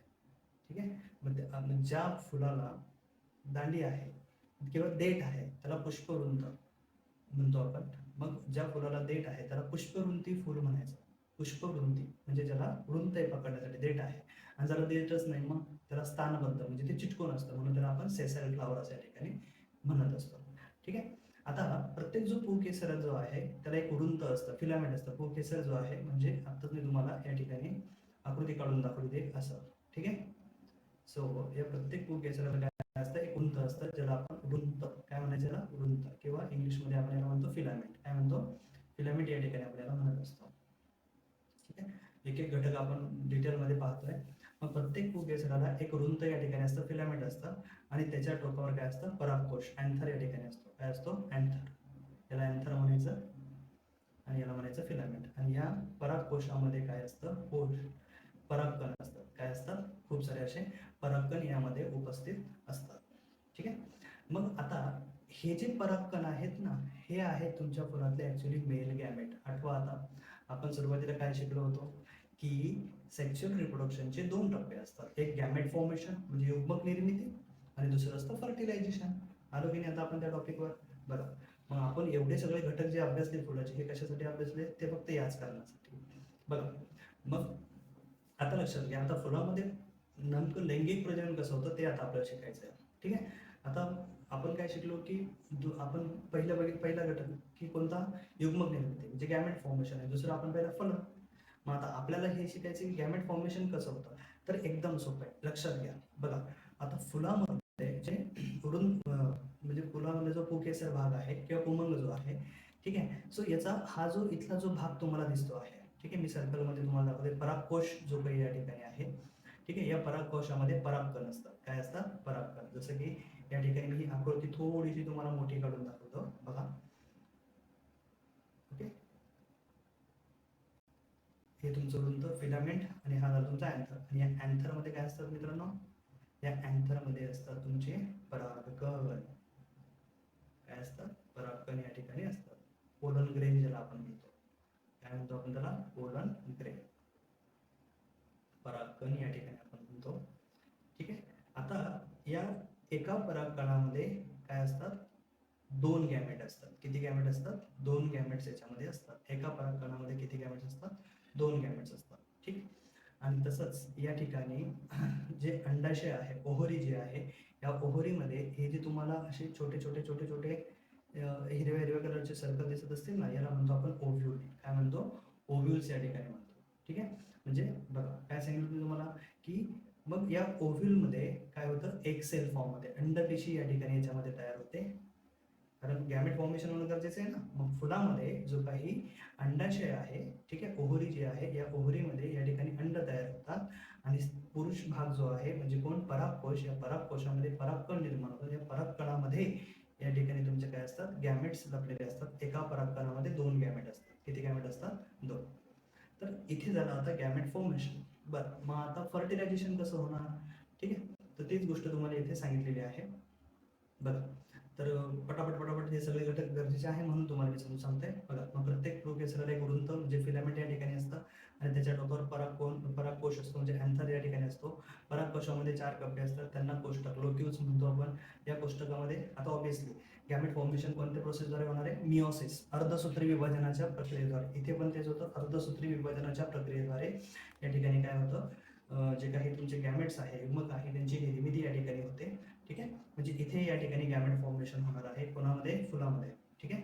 हा मेल पार्ट आहे, इथे या ठिकाणी याच्यामध्ये गॅमेट्स फॉर्मेशन होणार आहे.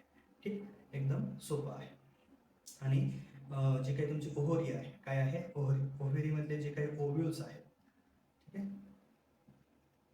हे जे ओव्ह्यूल्स आहेत या ओव्ह्यूल्समध्ये फिमेल गॅमेट याच्यामध्ये तयार होणार आहे. ठीक, एवढं तुम्हाला लक्षात ठेवायचं. मग आता पुढे बघा. आता जायंगाचे जे घटक दल आहेत म्हणजे स्त्री केसर जे आहे हे स्वतंत्र किंवा संयुक्त असू शकतात. ठीक आहे. म्हणजे हे स्वतंत्र असतील किंवा संयुक्त असतील. जेवढेही म्हणजे स्टिग्मा, स्टाईल, ओव्हरी हे जे घटक आहे हे स्वतंत्र किंवा युग्नाइट असतील. युग्नाइट म्हणजे काय? एकत्र. जसं आता जास्वंदाच्या फुलामध्ये हे सगळे घटक कसे आहेत? या ठिकाणी एकत्र या ठिकाणी आहेत. सो जायंगाचे जे घटक आहेत हे घटक दल जे आहेत म्हणजे स्त्री केसर जे आहे हे स्वतंत्र किंवा संयुक्त असू शकतात. प्रत्येक स्त्री केसराच्या मुळाशी एक अंडाशय असते. काय असते? अंडाशय जे असते, ज्याला आपण ओव्हरी असे या ठिकाणी म्हणतो. ठीक आहे. मग अंडाशयापासून वरच्या दिशेने एक पोकळ कुक्षिवृंत निघते आणि कुक्षिवृंताच्या टोकाशी एक कुक्षी स्टिग्मा या ठिकाणी असते. म्हणजे जनरली ही डायग्राम तुम्ही या ठिकाणी पाहू शकता. हा स्त्री केसरचा भाग आहे बघा, की प्रत्येक फुलाच्या देठाशी या ठिकाणी म्हणजे देठाजवळ या ठिकाणी त्याच्या टोकाशी एक अंडाशय असते. त्याला आपण पूर्णपणे ओव्हरी या ठिकाणी म्हणतो. या अंडाशयातून एक सरळ वर एक काय जाते? एक ट्यूब जाते, एक नळी जाते, तिला आपण कुक्षिवृंत या ठिकाणी म्हणतो. आणि या कुक्षिवृंताच्या एकदम टोकाला कुक्षी या ठिकाणी असते. ठीक आहे. हे असा भाग जो आहे ही कुक्षी या ठिकाणी उपस्थित असते, म्हणजे याला स्टिग्मा म्हणतो आपण. काय म्हणतो? स्टिग्मा याच्यावर काय असतो? उपस्थित असतो. आता होतं काय बघा, तुम्ही म्हणाल एवढी डिटेलची काय गरज आहे? तर खूप गरजेचं असतं. कसं बघा, आता मग कुक्षिवृत्ताच्या टोकाशी एक कुक्षी असते, स्टिग्मा ज्याला आपण म्हणतो. ठीक. मग आता होतं काय? अंडाशयात एक किंवा अनेक बीजांडे असतात. आता जे तुमचं अंडाशय आहे म्हणजे ओव्हरी जे आहे, काय आहे? ओव्हरी. तर या ओव्हरीमध्ये हे जे एक सेल किंवा याला ओव्ह्यूल पण म्हणतो, हे जे दिसते तुम्हाला हे सगळे, हे काय आहे? ओव्ह्यूल. आता या ओव्हरीमध्ये एकतर एकच ओव्ह्यूल असेल किंवा एकापेक्षा जास्त सुद्धा ओव्ह्यूल्स याच्यामध्ये काय असतात? उपस्थित असतात. ठीक आहे. एकापेक्षा जास्त सुद्धा ओव्ह्यूल्स याच्यामध्ये उपस्थित असू शकतात. मग जसं पुरुषामध्ये अँथरमध्ये आताच आपण पाहिलं की जे अँथर आहे, ठीक आहे, अँथरमध्ये जे काही पोलन ग्रेन असतात, परागकण जे असतात, परागकणामध्ये या ठिकाणी काय होतं? अर्धसूत्री विभाजनाने मेल गॅमेट फॉर्म होतात. मग तसंच या ठिकाणी जे काही ओव्हरी आहे, अंडाशय आहे, अंडाशयामधील जे ओव्ह्यूल्स आहेत, अंडकोश जे काही असतात, त्यांच्यामध्ये हॅप्लॉइड टाइप ऑफ सेल म्हणजे इन शॉर्ट मिओसिस प्रोसेसद्वारे तिथे काय होतं? फिमेल जर्म सेल म्हणजे या ठिकाणी जी एक सेल आहे, अंडपेशी या ठिकाणी याच्यामध्ये काय होत असते? तयार होत असते. ठीक आहे. हे पण तुम्हाला इथे लक्षात घ्यायचं आहे. बघा, हे इथे सगळं तुम्हाला आकृतीत दाखवलेलं आहे. समजलेपर्यंत बघा. आता पुढे काय होतं? मग नेमकं वनस्पती मध्ये लैंगिक प्रजनन घडतं कसं मारतं? मग एकदम सोपं आहे. आता आपला सगळा कार्यक्रम सेट झाला, आपल्याला सगळ्या गोष्टी कळाल्या. ठीक आहे. यामध्ये मेल गॅमेट असतात. ओके. आणि जी आपली ओव्हरी आहे, अंडाशय जे आहे, ठीक आहे, त्याच्यामध्ये छोटे छोटे ओव्ह्यूल्स असतात, अंडकोश असतात आणि यांच्यामध्ये मिओसिस प्रोसेसद्वारे या ठिकाणी अंडपेशी याच्यामध्ये काय होते? तयार. तर हा जो एक ओव्ह्यूल तुम्हाला इथे दिसतोय ना, या ओव्ह्यूलचं इथं झुमिंग आहे. म्हणजे ही ही एका ओव्ह्यूलची काय आहे? आकृती या ठिकाणी आहे पूर्णपणे. ठीक आहे. ही जी आहे ना, ही ओव्ह्यूलची किंवा एक्सेलची आकृती असं तुम्ही म्हणू शकता. मग बघा, आता काय होतं की मेल आणि फिमेल गॅमेटला आपल्याला काय करायचं? आता एकत्र करायचं. मग लक्षात घ्या, मग हा जो आपला अँथर आहे, काय आहे? अँथर. ठीक आहे. सो या अँथरमध्ये असलेले जे परागकण आहेत, हे परागकण आपल्याला काय करायचे? आता फोडायचे, कारण ते उडून कोणाजवळ आले पाहिजे? आता हे जे मेल गॅमेट्स आहे, ओके, हे कोणाशी युनाइट झाले पाहिजे? फिमेल गॅमेट सोबत. म्हणजे त्याला आपल्याला इथपर्यंत त्याला आणायचं, याच्यामध्ये आणायचं. मग कसं येणार? मग आता नीट बघा, परागकण हे अजैविक घटक, ठीक आहे, जसं की वारा, पाणी यांच्याद्वारे किंवा म्हणजे अबायोटिक फॅक्टर ज्याला आपण म्हणतो. मग वारा आला किंवा खूप सारं पाणी आलं म्हणजे त्या पाण्यामध्ये ते बुडालं, मग तिथून ते फुटलं, काहीतरी झालं, तिथून परागकण बाहेर आले. ठीक आहे. आणि मग ते या ठिकाणी जे स्टिग्मा आहे, काय आहे, स्टिग्मा कुक्षी जी आहे त्याच्यावरती या ठिकाणी जाऊन बसतात. आता लक्षात घ्या, परागकण जे आहे हे अजैविक घटकाद्वारे किंवा काही जैविक, जसं की आता कीटक मी म्हटलं होतं तुम्हाला की ज्या पाकळ्या असतात, ओके, कोरोला जो आहे आपला, कोरोलाचे जे भाग आहेत, पाकळ्या जे आहेत, पेटल्स, या कलरफुल असतात. का? कारण कीटकांना आकर्षित करायचंय, पक्ष्यांना आकर्षित किंवा इतर प्राणी किंवा पक्ष्यांना आपल्याला आकर्षित करायचंय. ठीक आहे, त्यासाठी आकर्षित केलं की ते फुलाला धक्का लावतील. फुलाला धक्का लागला म्हणजे हा अँथर बस्ट होईल, हा अँथर फुटेल आणि या अँथर मधून हे परागकण काय होतील, बाहेर येतील. मग हे परागकण हवेच्या पाण्याच्या माध्यमातून कुठे येतील, सो ते येतील या ठिकाणी तुमच्या स्टिग्मावरती. बघा इथे एक परागकण तुम्हाला या ठिकाणी दाखवलं आणि एका परागकणामध्ये 2 गॅमेट या ठिकाणी असतात. ठीक आहे, मग इथपर्यंत आता आले आहे की नाही. मग पुढे काय, आता काय होतं बघा, जेव्हा हे परागकण जेव्हा येतात ना, तेव्हा ही जी कुक्षी आहे, म्हणजे ही जी काही तुमची स्टिग्मा आहे, that stigma become a sticky. Sticky म्हणजे काय, चिकट चिकट बनते. ठीक आहे, केव्हा, जेव्हा या ठिकाणी परागकण जे आहेत हे जेव्हा या स्टिग्मावर, कुक्षीवर येऊन बसतात, तेव्हा ही कुक्षी चिकट बनते. आता सपोज या ठिकाणी ह्या कुक्षीवर इथे बसली की कुक्षी चिकट बनणार. आता जशी ही चिकट बनते, ठीक आहे, सो तिथं ती जर्मिनेट होते. म्हणजे जो काही तुमचा ती कुक्षी जी आहे ही जर्मिनेट व्हायला, अंकुरित व्हायला सुरुवात होते. म्हणजे त्यामध्ये 2 म्हणजे पुयुग्म, 2 गॅमेट, मेल गॅमेट या ठिकाणी काय होतात, तयार होतात. ओके, इथे 2 डॉट तुम्हाला दिसतात बघा, हे 2 गॅमेट्स तयार होतात. आता या गॅमेटला कुठपर्यंत जायचंय, या ओव्हिल मध्ये यायचंय. का? कारण इथे एक सेल आहे, अंडपेशी आहे ना, अंडपेशी सोबत तिथं काय व्हायचंय, एकत्र यायचंय. कोणाला, या गॅमेट्सला, या मेल गॅमेट जे आहेत यांना काय करायचंय, या अंडपेशी सोबत काय व्हायचंय, एकत्र यायचंय. ठीक आहे, काय एकत्र यायचंय, कारण आता आपल्याला फलन प्रक्रिया करायची. कोणती प्रक्रिया करायची, फलन.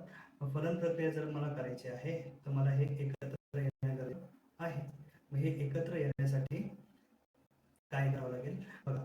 मग आता नेमकं या कुक्षीमधून हे कुक्षीवृत्त जे आहे, कुक्षीवृत्त जे आहे यातनं डायरेक्टली खाली येतील का, नाही येणार. ठीक आहे, डायरेक्टली हे जे काही जे गॅमेट्स या ठिकाणी बनतात, हे गॅमेट्स डायरेक्टली खाली येणार आहे का, नाही येणार आहे. बरं, मग एकत्र कसे येतील आता, ठीक आहे. बरं, मग एकत्र कसे येतील, या ठिकाणी जी कुक्षी आहे, काय आहे, कुक्षी जी आहे, या कुक्षीपासून या ठिकाणी बघा एक अशी ट्यूब, एक नळी या ठिकाणी काय होते, तयार होते. आणि नळी डायरेक्टली कुठे जाते, या ओव्ह्यूल मध्ये. ठीक आहे, जो अंडकोश आहे याच्यामध्ये ती काय होते, डायरेक्टली जाते. ठीक, म्हणजे बघा निसर्गाची किमया किती मोठी आहे, की एका फुलाला सुद्धा त्याचा अधिकार मिळाला पाहिजे, यासाठी किती किती मोठं मोठं मेकॅनिझम, आर्टिफिशियली, कृत्रिमरित्या तुम्ही असं करून दाखवा, पॉसिबलच नाही आपल्याला. निसर्गापुढे आपण काहीही नाही. ठीक आहे, मग बघा, चला परत एकदा लक्षात घ्या. हा या ठिकाणी बस्ट होणार, या ठिकाणी जैविक अजैविक घटकांद्वारे या ठिकाणी काय होणार आहे, हे अँथर या ठिकाणी बस्ट होऊन अँथरमध्ये जे पोलन आहे ते या ठिकाणी फुटणार. त्यातनं या ठिकाणी हे कुठे येऊन बसणार, स्टिग्मावर येणार. इथे ती स्टिग्मा जर्मिनेट होणार, इट विल बिकम स्टिकी. आणि इथून या ठिकाणी काय करेल, एक ट्यूब त्या ठिकाणी तयार करेल, ज्याला आपण पोलन ट्यूब किंवा परागनलिका असं म्हणतो. त्यामध्ये आपण त्याला परागनलिका, पोलन ट्यूब याला म्हटलं जातं. आणि ही पोलन ट्यूब कुठे ओपन होणार, बिजांडामध्ये. ठीक आहे, या ठिकाणी अंडकोश ज्याला मी तुम्हाला म्हणतो, या बिजांडामध्ये या ठिकाणी काय होणार आहे, हे येणार आहे. आणि इथे काय होतं बघा, या आकृतीमध्ये तुम्ही या ठिकाणी बघू शकता की आपल्याला या ठिकाणी किती पुयुग्मक म्हणजे मेल गॅमेट किती तयार होतात, 2. किती तयार होत आहेत, 2. बघा इथे हे 2 मेल गॅमेट या ठिकाणी या परागनलिकेद्वारे, पोलन ट्यूबद्वारे कुठे एंटर होणार आहे, ते आता एंटर होणार आहेत कुठे, बिजांडामध्ये. ठीक आहे, इथपर्यंत ते आता आले. ओके, आता इथे आले की या ठिकाणी हे जो लेअर असतो ना, हा ब्रेक होतो. जो ब्रेक होतो, परागनलिका 2 पुयुग्मक होऊन येते. परागनलिका काय करते, 2 पुयुग्मक या ठिकाणी वाहून येते. ही परागनलिका क्षीरवृंतामार्गे बिजांडातील भ्रूणकोशात पोहोचते. एम्ब्रिओ सॅक ज्याला आपण म्हणतो. भ्रूणकोश म्हणजे काय, एम्ब्रिओ सॅक. याच्यामध्ये म्हणजे जसं बघा की नॉर्मली आता आपण ह्युमन बिंगच्या बाबतीत जर थोडंसं पाहिलं की एक आई एका बाळाला जन्म कशी देते हो, तर लक्षात घ्या, या आईमध्ये भ्रूणकोश ज्याला आपण या ठिकाणी एम्ब्रिओ सॅक या ठिकाणी होतो, किंवा या ठिकाणी युटेरस, गर्भाशय ज्याला आपण म्हणतो. मग आईच्या गर्भाशयामध्ये आपली काय होते, वाढ होते की नाही, आईच्या गर्भामध्ये आपली वाढ होते. मग तसं या ठिकाणी एक एम्ब्रिओ सॅक, भ्रूणकोश या ठिकाणी फुलामध्ये उपस्थित असते, ओव्हरीमध्ये. ठीक आहे, या भ्रूणकोशात आले. आता या भ्रूणकोशामध्ये ना, आता इथे तुम्हाला आयोग काय करू शकतं, या भ्रूणकोशावर पण तुम्हाला वेगवेगळे प्रश्न विचारू शकतो. प्रश्न कसे विचारू शकतो की भ्रूणकोशात कोणत्या कोणत्या प्रकारच्या पेशी असतात, कशा असतात, या सगळ्या गोष्टी तुम्हाला माहित पाहिजे. ठीक आहे. मग कसं आहे बघा, आता हे जे काही भ्रूणकोश आहेत बघा, आता इथे म्हणजे जेव्हा हे भ्रूणकोशामध्ये या ठिकाणी येतात, आता इथे काय परागनलिकाचे जे अग्र आहे, ठीक आहे, परागनलिका जी आहे हिचा अग्र, अग्र म्हणजे काय शेवटचं टोक, हे काय होतं फुटतं.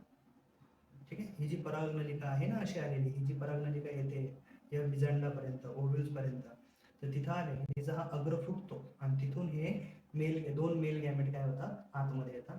जेव्हा येतात तेव्हा वरच्या ठिकाणी एक अंडपेशी असते, एक सेल. कोणती सेल? एक सेल या ठिकाणी असते आणि मध्ये ध्रुवीय केंद्रके, ज्याला आपण पोलार न्यूक्लाय असं म्हणतो, पोलार न्यूक्लिय. मग आता हे दोन दोन काबर, ठीक आहे, ते पण आपण बघूया. आणि इथं प्रतिपदस्थ पेशी या ठिकाणी असतात, ज्यांना आपण अँटीपोडल्स या ठिकाणी म्हणतो, अँटीपोडल्स या ठिकाणी आपण याला म्हणत असतो. या अशा दोन प्रतिपदस्थ पेशी या ठिकाणी असतात. ठीक. आता नीट लक्षात घ्या, मग या ठिकाणी या परागनलिकेतून दोन पुयुग्मक जे आहे, दोन मेल गॅमेट्स या ठिकाणी एंटर झाले. मग आता इथे नीट लक्षात, आता इथे तुम्हाला सगळ्यात महत्त्वाचं लक्षात घ्यायचं आहे. आणि दोन्ही पुयुग्मक भ्रूणकोशामध्ये सोडले जातात. म्हणजे आता इथे हा एम्ब्रिओ सॅक, भ्रूणकोश म्हणजे एम्ब्रिओ सॅक, या एम्ब्रिओ सॅकमध्ये आता हे आले. मग त्यातील एक पुयुग्मक जो आहे बघा, आता मी तुम्हाला काय सांगितलं होतं की किती गॅमेट आले, दोन गॅमेट्स या ठिकाणी एंटर झाले. किती गॅमेट? दोन. या दोन पैकी एक जो आहे या अंडपेशी सोबत युग्नाइट होतो आणि दुसरा जो आहे या ध्रुवीय केंद्रकी सोबत काय होतो, युग्नाइट होतो. कोण कोण? पुयुग्मक. पुयुग्मक म्हणजे मेल गॅमेट.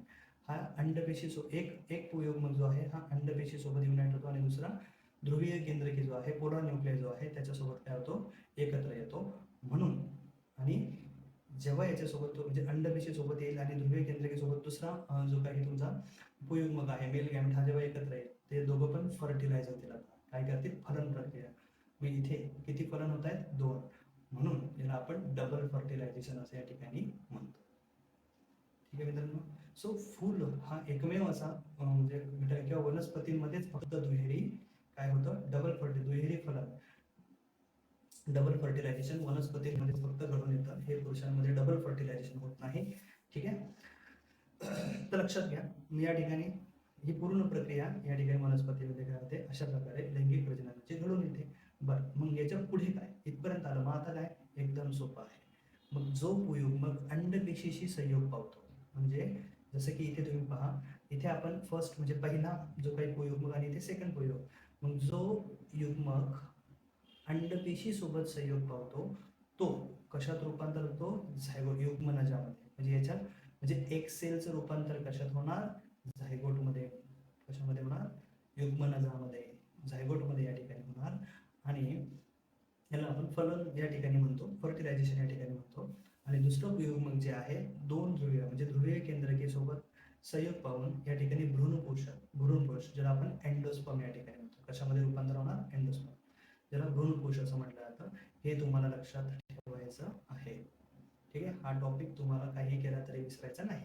जर समजला नसेल तर परत सांगतो की या ठिकाणी जेव्हा आपली परागनलिका जेव्हा या भ्रूणकोशामध्ये बिजांडामध्ये जेव्हा ओपन होईल, तर इथलं जे काही तुमची भ्रूणकोश आहे याच्यामध्ये उपस्थित, ठीक आहे, एम्ब्रिओ सॅक जी आहे, या एम्ब्रिओ सॅक इथे बस्ट होते. इथे असते तुमची अंडपेशी आणि मध्ये असतो पोलार न्यूक्लिय, ध्रुवीय जे काही केंद्रकी आहे इथे. मग आता आपण पाहिलं की या ठिकाणी दोन मेल गॅमेट्स एक म्हणजे याच्यामध्ये एंटर होणार. मग एक मेल गॅमेट जो आहे, ठीक आहे, मी थोडा वेगळ्या रंगाने दाखवतो. ठीक आहे. एक मेल गॅमेट जो आहे, ठीक आहे, हा अंडपेशी सोबत काय होणार आहे, युनाइट होणार आहे. आणि एक जो आहे तो पोलार न्यूक्लिय सोबत. मग अंडपेशी सोबत जो या ठिकाणी काय झालाय, युनाइट झालेला आहे, हा झायगोटमध्ये कन्वर्जन करतो. कशामध्ये? झायगोटमध्ये कन्वर्जन करतो. आणि जो काही पोलार न्यूक्लिय सोबत जो झाला आहे, हा कन्वर्ट करतो स्वतःला कशामध्ये, एंडोस्पर्मसाठी, किंवा एंडोस्पर्ममध्ये कन्वर्ट करतो स्वतःला, ज्याला आपण भ्रूणकोश या ठिकाणी म्हणतो. मग नेमकं आता पुढे यांची कामं काय, ते एकदम सोपं आहे. ठीक आहे. मग इथे किती फर्टिलायझेशन झाले मित्रांनो, दोन. म्हणून याला आपण दुहेरी द्विफलन किंवा डबल फर्टिलायझेशन या ठिकाणी आपण म्हणत असतो. ठीक. अत्यंत साधा आणि सोपा घटक आहे. पुढे मग आता नेमकं पुढे होतं काय, लक्षात घ्या. आता मग जेव्हा फलन होतं काय होतं फलन. आता मग फलनानंतर जे काही बीजांड आहे म्हणजे जो काही बीजांड जे असतात म्हणजे जे तुमचे ओव्ह्यूल्स असतात काय असतात ओव्ह्यूल्स. ठीक आहे, या ओव्ह्यूलचं कन्वर्जन सीड्स मध्ये होतं. कशामध्ये होतं सीड्स. म्हणजे नॉर्मली हे जे काही तुमचं पूर्णपणे ही जी काही ओव्हरी आहे ठीक आहे, आणि ह्या ओव्हरीमध्ये हे काय असतात ओव्ह्यूल्स. हे असे काय आहेत ओव्ह्यूल्स या ठिकाणी आहेत. मग हे जे ओव्ह्यूल्स आहेत आफ्टर द फर्टिलायझेशन या ओव्ह्यूलचं जे रूपांतर आहे हे सीड्स मध्ये होतं बियांमध्ये. आणि जी तुमची ओव्हरी आहे अंडाशय जी आहे ओव्हरी या ओव्हरीचं रूपांतर होतं फ्रूटमध्ये. कशामध्ये होतं फ्रूटमध्ये फळांमध्ये याचं रूपांतर होत असतं. हे तुम्हाला लक्षात घ्यायचं आहे. ठीक, मग आता फळ तयार झालं. मग आता सपोज करूया आपण आंबा आहे काय आंबा. त्या आंब्यामध्ये कोय असेल आहे की नाही, म्हणजे ही त्याची काय झाली सीड झाली. ही कोय ही सीड झाली ना याची, या आंब्याची सीड झाली. मग सीड कशापासून बनले ओव्ह्यूल्स पासून. फ्रूट कशापासून बनलं या ठिकाणी ओव्हरीपासून. जे काही पूर्ण अंडाशय आहे ओव्हरी जी आहे याचं रूपांतर फळात झालं. मग आता तुम्ही मग आता आंबा झाला, आंबा पिकला, तुम्ही खाल्ला, त्याची कोय तुम्ही फेकून दिली. ती कोय जमिनीत जाणार, जमिनीतून ते काय होणार आहे आता जर्मिनेट होणार आहे, ज्याला आपण बीजारोपण म्हणतो. मग जेव्हा ती जमिनीच्या खाली असेल है ना, ही माती आता ही काय आहे माती, आणि या मातीच्या खाली काय आहे ही आंब्याची कोय आहे. ही मातीच्या खाली दबली बरोबर. आता हिला अंकुर फुटायचा आहे म्हणजे हिला कोंब आला पाहिजे वर असं या कोयला राईट. वर कोंब जर तुम्हाला आणायचं आहे तर हिचं बीजारोपण होणार, सीड जर्मिनेट होणं गरजेचं आहे. म्हणजे हिला जमिनीतून आपल्यातनं काय करायचं आहे आता म्हणजे उगायचंय तिला कोंब निर्माण करायचंय, तिला उगायचंय जमिनीच्या वर यायचंय है की नाही. पण जमिनीच्या वर येण्यासाठी हिला उगण्यासाठी आता एनर्जी लागेल ना. आता ही कोय आहे, कोयला एनर्जी डायरेक्ट कुठून मिळणार, तिला तर काही कोयला कोंब नाही ना की डायरेक्टली जमिनीतून पाणी अन्न वगैरे घ्यायला आणि पोषण करायला स्वतःचं नाही. मग हिला जमिनीतून स्वतःला वर आणायचंय उगवून, मग तिला एनर्जी कुठून येणार. मग आता आपण जे शिकलो ना की पोलार न्यूक्लियाय जो आहे म्हणजे जी काही हे जे तुमचं एम्ब्रिओ सॅक जे आहे भ्रूणकोश जो आहे याच्यातली जी अंडपिशी आहे आणि इथे जे म्हणजे केंद्रकी जे काही तुमचं म्हणजे पोलार न्यूक्लियाय जे काही आहे ध्रुवीय केंद्र जे आहे याच्यामध्ये एक आपला स्पर्म म्हणजे सॉरी एक मेल जो काही गॅमेट हा युनाइट झाला आणि एक कोणासोबत झाला इथे एक सेल सोबत अंडपेशी सोबत. याचं रूपांतर झालं होतं तुमचं झायगोटमध्ये. कशामध्ये झायगोटमध्ये. आणि याचं रूपांतर कशात झालं होतं एंडोस्पर्म भ्रूणकोश. ठीक, मग हा भ्रूणकोश कोश म्हणजे काय पोषण करणे. मग ते पोषण कशासाठी तर ते काय करतं जेव्हा सीड जेव्हा कोणतंही तुम्ही मका घ्या सरकी घ्या कोणतंही सीड घ्या मूग घ्या उडीद घ्या तूर घ्या तुम्हाला कोणतंही बियाणं घ्यायचं असेल ते घ्या काही प्रॉब्लेम नाही. मग त्याच्यामध्ये सुद्धा जेव्हा ते बी जमिनीच्या वर उगतं ना हे उगतं कुठून. तुम्ही म्हणाला आम्ही खत पाणी देतो म्हणून, ते पण तितकं बरोबर आहे, पण जनरली तिला उगण्याची क्षमता निर्माण कुठून होते. हे मुळं उगतात खाली, खाली इथे वर हे झाड उगतात म्हणजे बाकीचा भाग उगतो. मग याला एनर्जी आली कुठं उगताना किंवा उगेपर्यंत. तर या ठिकाणी जो काही तुमचा पोलर न्यूक्लिया आहे हा कशामध्ये कन्वर्ट झाला एंडोस्पर्म. तो हा एंडोस्पर्म काय करतो भ्रूणकोश काय करतो ठीक आहे त्या सीडला ग्रो करण्यासाठी एनर्जी प्रोव्हाइड करत असतो. ठीक, सो असं ह्या ठिकाणी हे पूर्णपणे काय असतं अशा प्रकारे एक पूर्ण रिप्रोडक्शन वनस्पतींमध्ये घडून येत असतं. हे तुम्हाला इथे काय करायचंय लक्षात घ्यायचं आहे. ठीक, आता इथे अजून एक गोष्ट तुम्हाला लक्षात घ्यायची कोणती तर बघा आता जेव्हा आपण पाहिलं की हे जे अँथर आहे हे बस्ट होतं आणि यातले पोलन ग्रेन कुठे येतात या ठिकाणी या स्टिग्मावर येत असतात राईट स्टिग्मावर. मग याच प्रक्रियेला आपण काय म्हणतो परागीभवन. काय म्हणतो परागीभवन किंवा त्याला इंग्लिशमध्ये आपण म्हणतो पॉलिनेशन.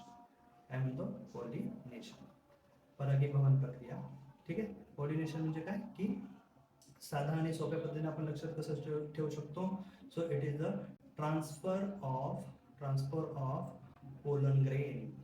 परागकणांचं काय होणे वहन कुठून from anther to stigma.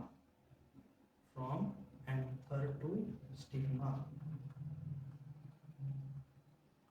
Anther to stigma. ठीक आहे, परागकोशापासून तर या ठिकाणी कोक्षीपर्यंत परागकण वाहून जाण्याच्या प्रक्रियेला परागीभवन पॉलिनेशन या ठिकाणी म्हणलं जातं. आता पॉलिनेशन हे दोन प्रकारचं असतं. एक असतं सेल्फ पॉलिनेशन ठीक आहे सेल्फ पॉलिनेशन आणि दुसरं असतं क्रॉस पॉलिनेशन. क्रॉस पॉलिनेशन आणि सेल्फ पॉलिनेशन म्हणजे काय जेव्हा आता लक्षात घ्या बघा इथे दोन आकृत्या तुम्हाला दिसत आहेत. आता हे एक फुल आहे आता याच फुलाच्या एका परागकोशातून त्याच फुलांवरच्या स्टिग्मामध्ये है ना कुक्षीपर्यंत या ठिकाणी पोलन ग्रेन जाणे, म्हणजे त्यालाच आपण सेल्फ पॉलिनेशन म्हणतो. सपोज आता या ठिकाणी त्याच फुलाचा अँथरवरून त्याच फुलाच्या स्टिग्मावर जाणे, किंवा जनरली होतं काय की सपोज आता त्याच झाडावर एक फुल आहे, ठीक आहे, म्हणजे दोन फुलं आहेत, एक फांदी आहे, इथे एक फुल आहे, इथे एक फुल आहे, याच्या परागकण निघून या दुसऱ्या याच्या स्टिग्मावर जाणे, तरी पण सेल्फ पॉलिनेशन.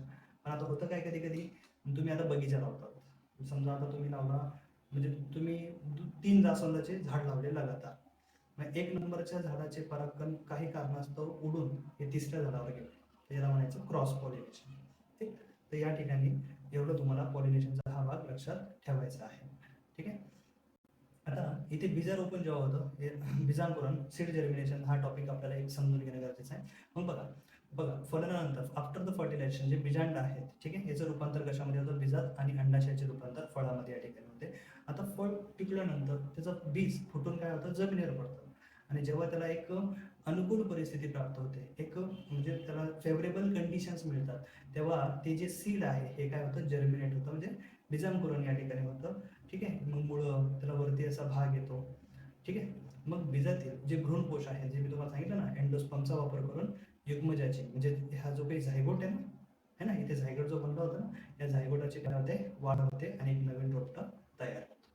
म्हणून इथे डबल फर्टिलायझेशन होणं गरजेचं आहे, कोणामध्ये, वनस्पतीमध्ये, कारण त्यातला एक घटक जो आहे दुसऱ्या घटकाला वाढीसाठी मदत करतो. एंडोस्पर्म जो आहे हा झायगोटला वाढण्यासाठी, ग्रो होण्यासाठी काय करतो, मदत करतो.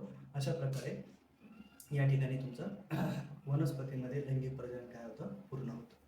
ठीक आहे, अपेक्षा करतो मित्रांनो व्हिडिओ जरी थोडासा लंबा झाला असेल, पण तुम्हाला पूर्णपणे एकदम डिटेलमध्ये समजून सांगण्याचा मी प्रयत्न केला आहे. जरी तुम्हाला काही समस्या जटिल वाटत असल्या, थोड्या कॉम्प्लिकेटेड वाटत असल्या काही कन्सेप्ट्स, सो प्लीज तुम्ही तसं सजेस्ट करू शकता, त्यावर मी नक्कीच काहीतरी सोल्युशन करेल. भेटूया आपण आता पुढच्या व्हिडिओमध्ये, ज्यामध्ये आपण बघूया ह्युमन